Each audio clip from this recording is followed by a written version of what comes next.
নদীর পাড়ে বেশ কিছুক্ষণ বসে থাকার পর আমি আবার আর কি আমার বাসার উদ্দেশ্যে রওনা দিয়েছি। তো এখান থেকে আমি আপনাদের দেখাবো আমি এখন একটা গাজর উঠাবো ক্ষেত থেকে। তো এই যে দেখুন, এই গাজরটা আমি উঠাবো। ও নো, এটা গাজর ভালো না, ছোট। আর কি আমি একটু বড় গাজর উঠাবো, লম্বা দেখে। তো এই গাজরটা উঠাইলাম। এই গাজরটা এখন আমি খাবো। তো খাওয়ার জন্য অবশ্যই ধুইতে হবে। এখানে যেহেতু জল নেই, সেজন্য আমি ঘাসের মধ্যেই একটু ডলে নিচ্ছি, যাতে ধুলাবালি কিছুটা কমে যায়।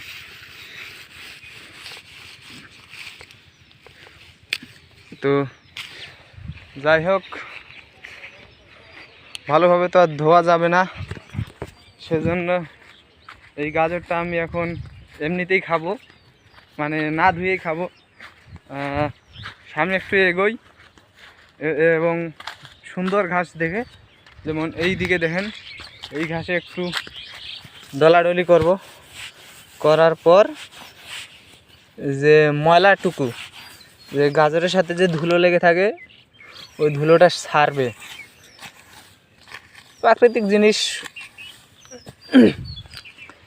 যেহেতু এটা তাজা ফসল, তাজা তাজা আছে এখনও, সেজন্য কত কিছু ধোয়ারও দরকার নাই। গাজর খাও আর হাঁটতে থাকো।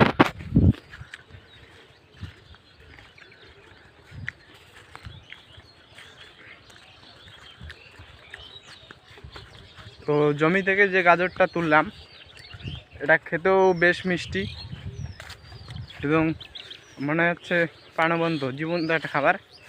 মানে আঙ্গুর ফল খেলে যেরকম, সেরকম একটা মিষ্টি জল চলে আসে গাজরে।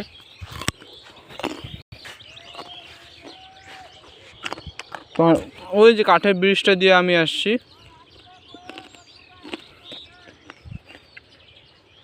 এখন আছি এইখানে। তো এইগুলো হচ্ছে পালং শাক, গাজর ক্ষেত। এখানে পালং শাকগুলো মনে হয় তুলছে।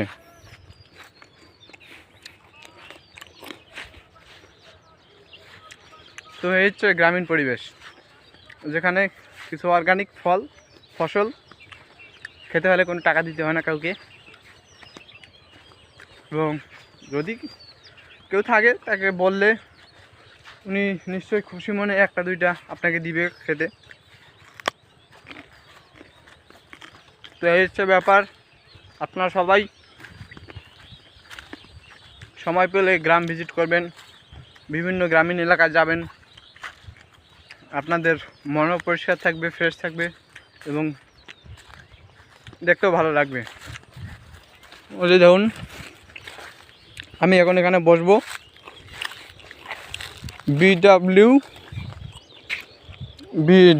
DB। তো এখানে বসে আমি একটু রেস্ট নেব, রেস্ট নিয়ে আবার কিছুটা গ্রামীণ পরিবেশ দেখব, দেখে বাসার উদ্দেশ্যে চলে যাব। ধন্যবাদ।